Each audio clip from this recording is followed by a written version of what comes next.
Hello friends, स्वागत है एक बार फिर से आपका आपके अपने यूट्यूब चैनल एक ऐसी टेक्निकल क्लासेज में। गाइस, आज आपको मैथमेटिक्स में बताएंगे आपको चैप्टर नंबर 2.4 जिसमें आपका बताया जाएगा रैखिक समीकरण जो होते हैं वो संगत होते हैं या असंगत होते हैं और उन्हें कैसे सॉल्व करते हैं, इन सब के बारे में बताया जाएगा आपको किस चैप्टर में 2.4 में। तो सबसे पहले उसके कुछ रूल्स को पढ़ेंगे। क्या पढ़ेंगे? उसके कुछ रूल्स को पढ़ेंगे, उसके बाद हम प्रश्नावली को सॉल्व करेंगे, चैप्टर को सॉल्व करेंगे। तो दोस्तों चलिए वीडियो को करते हैं स्टार्ट। फर्स्ट रूल आपका कहता है, इसमें जैसे क्या आता है क्या नहीं आता है आपको अभी हम बताते हैं। इसमें क्वेश्चन दे देगा, कह देगा संगतता की जांच कीजिए, सुसंगतता की जांच कीजिए।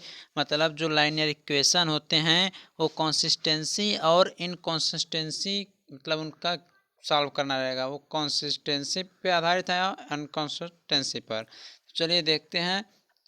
देखिए, आपको क्वेश्चन में दे दिया जाएगा। क्वेश्चन किस प्रकार से दिया जाएगा? क्वेश्चन आपको दे दिया जाएगा कुछ इस प्रकार से, जैसे कि यहाँ पर आपको दिख रहा होगा। रैखिक समीकरण के रूप में आपको दे दिए जाएंगे, 2 3 4 को इक्वेशन आपको दे दिए जाएंगे।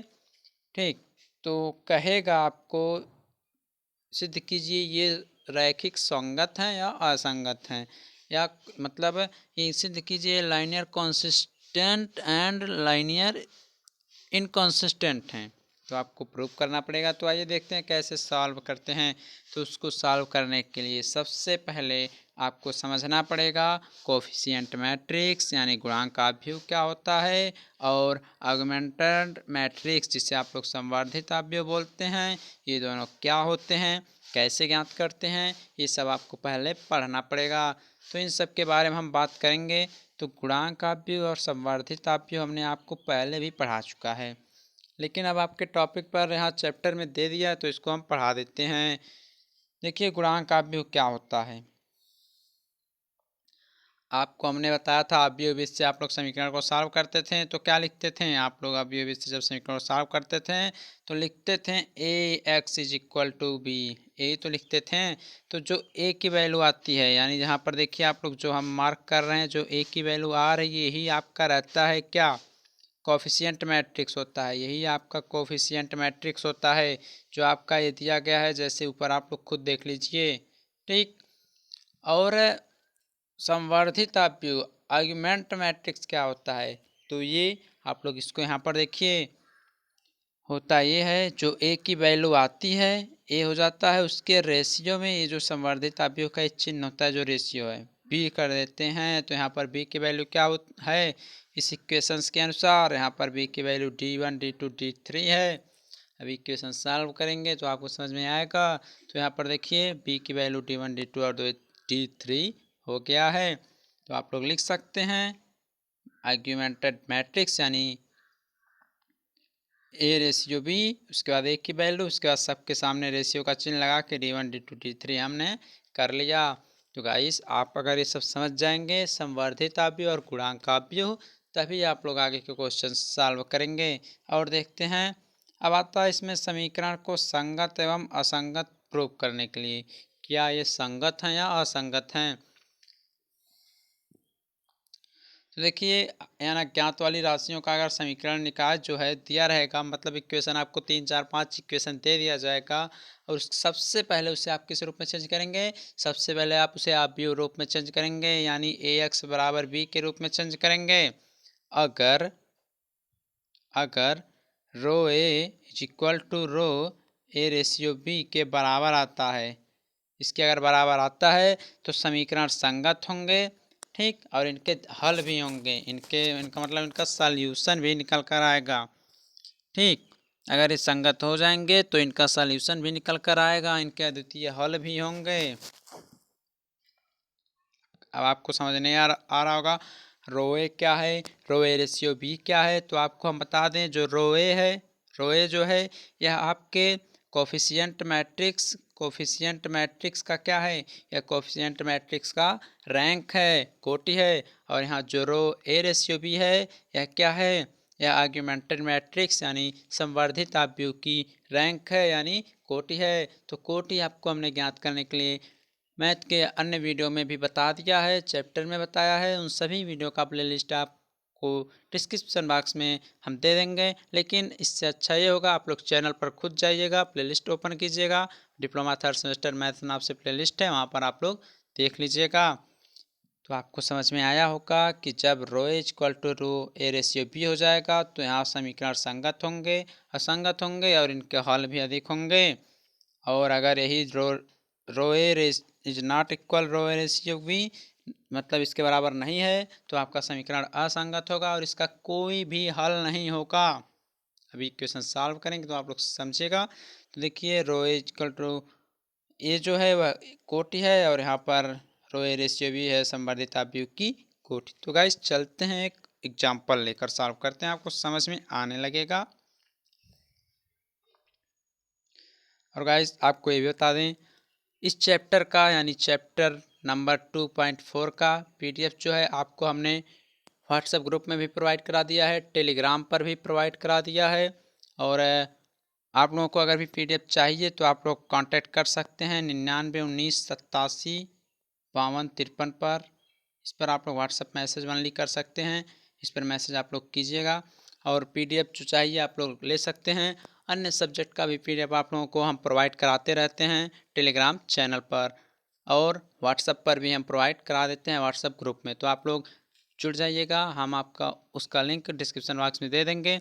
और हाँ, टेलीग्राम आईडी जो है, टेलीग्राम आईडी वो है AKC टेक्निकल क्लासेज नाम से टेलीग्राम आईडी है, सब एक ही में है, आप लोग चेक कर लीजिएगा और इसमें ज्वाइन हो जाइएगा। यहाँ पर आपको सभी जैसे आपके सब्जेक्ट हैं, मास हो गया, थर्मल हो गया, सोम हो गया और इन्वायरमेंटल स्टडीज हो गया, मैथ हो गया, और आपके जो अन्य सब्जेक्ट हैं, हाइड्रोलिक्स हो गया, इन सभी की पीडीएफ आपको वहाँ पर चैप्टर वाइज मिलती रहती है टेलीग्राम चैनल पर।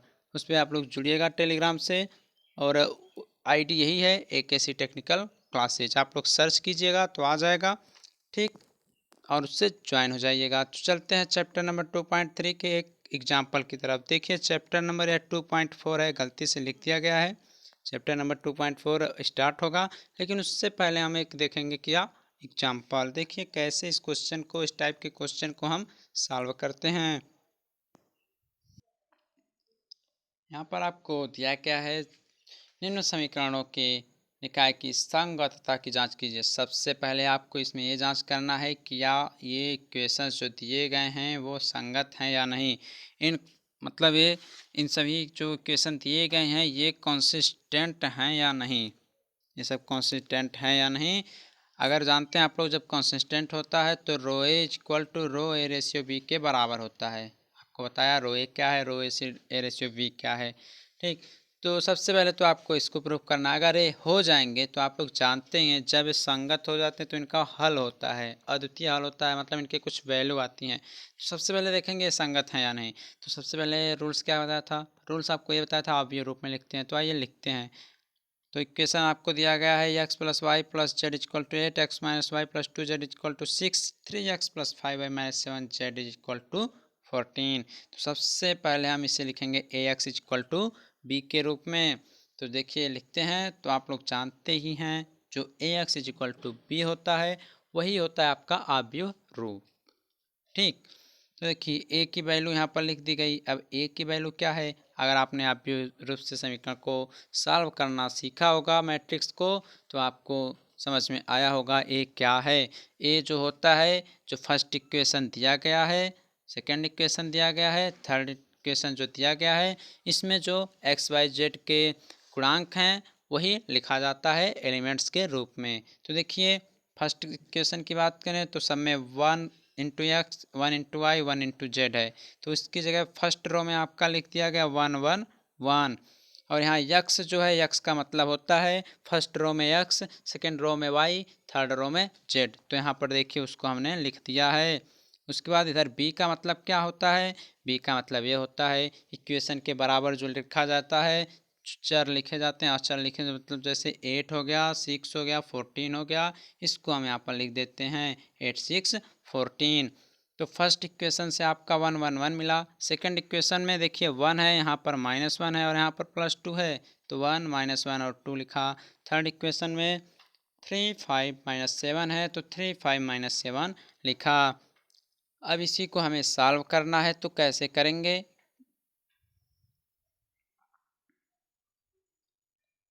अब आपको बता दें इसको हम इस रूप में क्यों लिखे हैं। इसको इस रूप में इसलिए लिखे हैं क्योंकि हमें चाहिए गुणांक अवयव और संवर्धित अवयव। और आप लोगों को पता है, आप लोग वैसे भी कर सकते थे, डायरेक्ट भी कर सकते थे, इस रूप में लिखने की कोई आवश्यकता नहीं है। लेकिन इसे इसलिए लिखा जाता है क्योंकि यहाँ से आपको ए की भी वैल्यू पता चल जाती है और यहाँ से बी की वैल्यू पता चल जाती है। अब हम इसका निकालेंगे क्या, इसका निकालेंगे ऑगमेंटेड मैट्रिक्स यानी संवर्धित अवयव। इसका अब आपको यहाँ पर ए रेशियो भी निकालना यानी संवर्धित अवयव ऑगमेंटेड मैट्रिक्स ही निकालना है। तो ए रेशियो भी यानी ए की वैल्यू 1 1 1 1 -1 2 एंड 3 5 -7। रेशियो बी लिखना है तो सभी के आगे रेशियो का चिन्ह आप लोग लगा सकते हैं। बी रेशियो नहीं है, देखिए संवर्धित अवयव का मतलब ये चिन्ह होता है, लेकिन यहाँ पर आप लोग अपने पढ़ने के लिए रेशियो कर सकते हैं। बी की वैल्यू 8 6 14 हमने लिख लिया। अब इसको आगे सॉल्व करेंगे तो हम आपको ये बताना चाहते हैं, जब भी इस टाइप का क्वेश्चन आए आपसे एग्जाम में पूछे, संवर्धित आप ये पूछे या आप लोग प्रारंभिक जो मेथड होता है, एलिमेंट्री मेथड जो होता है, उससे तोड़ना चाहें तो सबसे पहले आप लोग देखते हैं विकर्ण आव्यूह। जो आपका यहाँ पर विकर्ण आव्यूह होता है, मेन विकर्ण आव्यूह जो होता है। अब विकर्ण आव्यूह क्या होता है हमने आपको बताया था। तो एक होता है अपर ट्रायंगुलर मैट्रिक्स, एक होता है लोअर ट्रायंगुलर मैट्रिक्स, यानी एक उच्च त्रिभुजीय आव्यूह होता है, एक निम्न त्रिभुजीय आव्यूह होता है। तो अपर ट्रायंगुलर मैट्रिक्स में क्या होता है, इसके मुख्य विकर्ण के नीचे के अवयव शून्य होते हैं और लोअर वाले में, निम्न वाले में इसके ऊपर मुख्य विकर्ण के अवयव शून्य होते हैं। ठीक, आप लोगों को यही करना रहता है।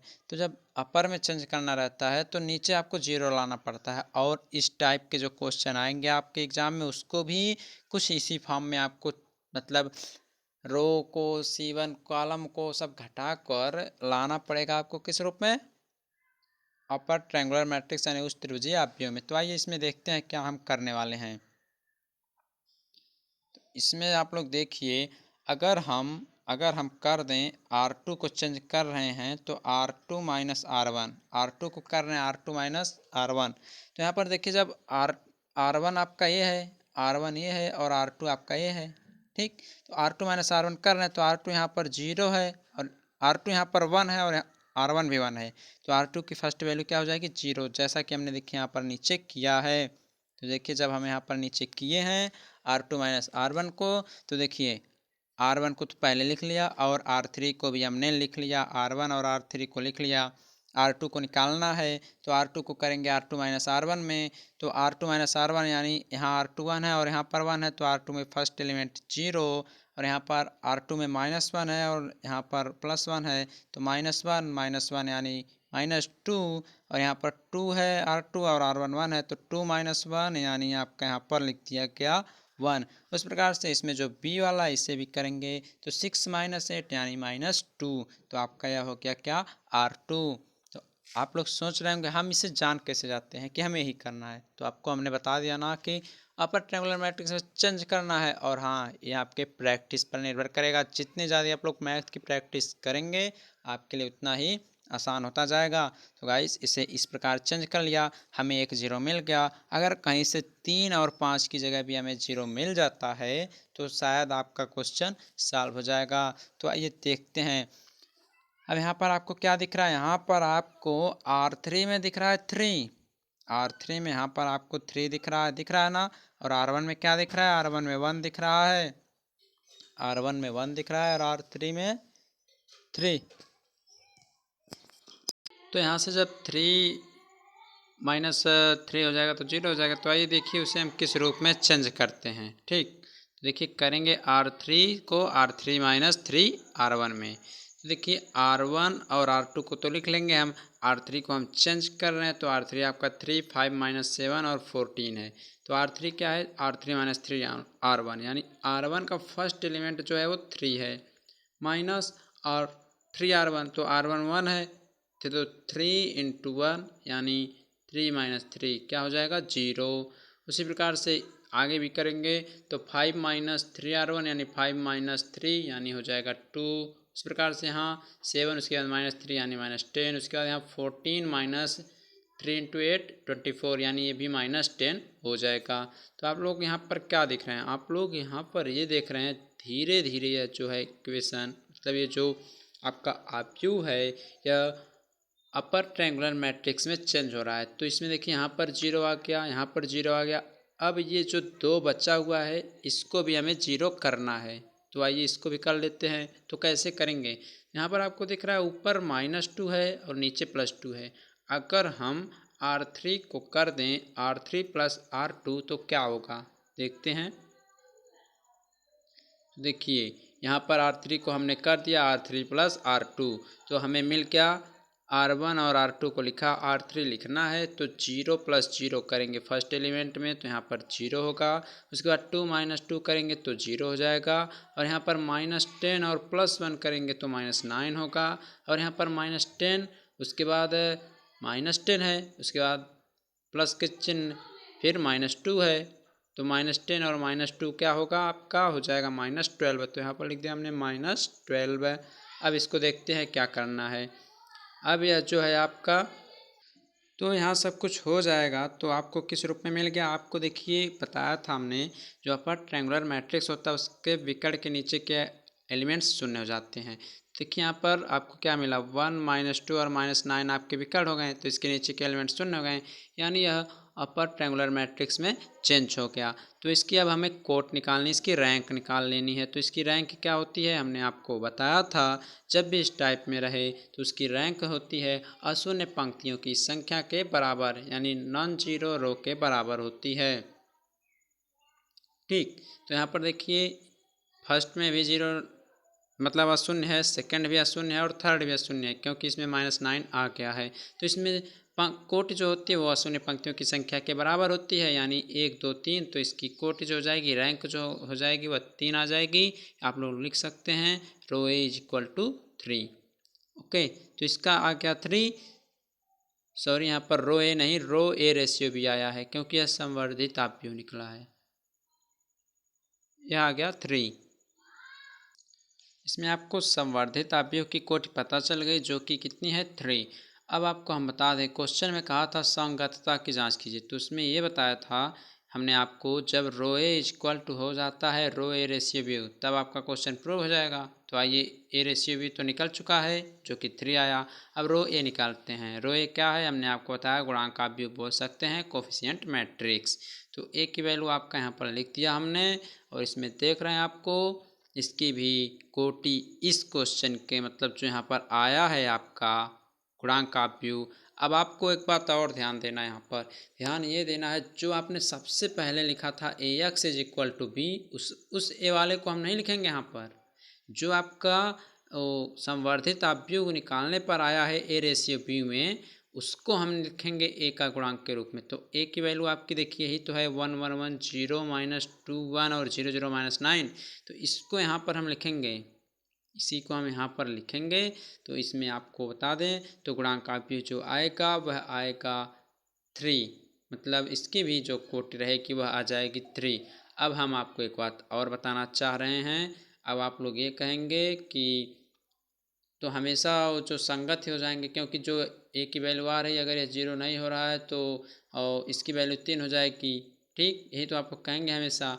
और ये भी कह सकते हैं कि अगर जितना हमेशा रो ए आएगा उतना हमेशा रो ए रेशियो भी आएगा, लेकिन ऐसा नहीं आने वाला है। क्वेश्चन बताएंगे तो आपको समझ में आएगा, लेकिन आप लोग यहाँ तक ऐसे सॉल्व करिएगा। ठीक, तो इसकी ए की वैल्यू यहाँ पर लिखेंगे, ए की वैल्यू आप लोग यहाँ पर लिखेंगे, तो इसकी कोटि भी 3 आएगी। इसलिए आप लोग कह सकते हैं रो ए = ए रेशियो बी = 3। अतः जो इक्वेशन होगा वह आपका क्या होगा, संगत होगा। संगत हो गया तो संगत हो गया, तो आपको मैंने बताया था उसका अद्वितीय हल होता है, उसकी कुछ वैल्यू निकलती हैं। तो देखिए जो आपका ए रेशियो बी आया था ऊपर, यहाँ पर ए रेशियो बी जो आया है यहाँ पर आपको दिख रहा है, इसको अब हम फिर लिखेंगे आव्यूह रूप में। तो देखिए ए रेशियो बी को हम आव्यूह रूप में लिखे हैं AX = B के रूप में। तो ए की वैल्यू आपको यहाँ लिख दिया 1 1 1 0 -2 1 0 0 -9, एक्स की जगह XYZ एंड बी की जगह बी की वैल्यू जो आई थी यहाँ पर क्या आई थी, पी की वैल्यू यहाँ पर आई है आपकी ए रेशियो बी में 8 -2 एंड -12, तो उसको भी हम यहाँ पर लिख दिए। अब आपको कुछ नहीं करना है, इसी सब को मतलब अब जब अवयव रूप में है तो इसे सिंपल रूप में आपको करने आता ही होगा, क्योंकि अगर हम बात करें फर्स्ट इक्वेशन की तो फर्स्ट इक्वेशन आपका इसी प्रकार रहा होगा x + y + z = 8। तो जब हम इसे अवयव रूप में करते हैं तो 1 1 1 x और 8 लिख देते हैं। इसी प्रकार सेकंड इक्वेशन निकला है तो 0 की जगह तो कुछ लिखेंगे नहीं, तो 0 -y की जगह 2y और z की जगह 1 करेंगे = -12 होगा। ठीक, तो यही सब जो है -2 होगा। तो इस प्रकार से इसको हम अब अवयव रूप से सिंपल रूप में कर रहे हैं, किसको, संवर्धित अवयव को। तो इस प्रकार से हमें 3 इक्वेशन मिलेंगे और थर्ड इक्वेशन से हमें z की वैल्यू मिलेगी जो कि 4/3 होगी। ठीक, तो 4/3 हो जाएगी, तो z की वैल्यू को हम समीकरण 2 में रख लेंगे। अब ये सब आपके लिए सिंपल है, तो 5/3 मिलेगा और z और y का मान अगर हम समीकरण फर्स्ट में रखेंगे तो 8 मिलेगा, 8 नहीं 5 मिलेगा। तो इस प्रकार से आपको x y और z की वैल्यू ज्ञात कर लेनी है। अब इतना तो आप लोग कर सकते हैं जो नीचे का पोर्शन है। इस प्रकार से आप लोग क्वेश्चन सॉल्व करिएगा। नहीं समझ में आएगा तो कमेंट करके पूछ सकते हैं। अगली वीडियो में आपको हम चैप्टर बताएंगे।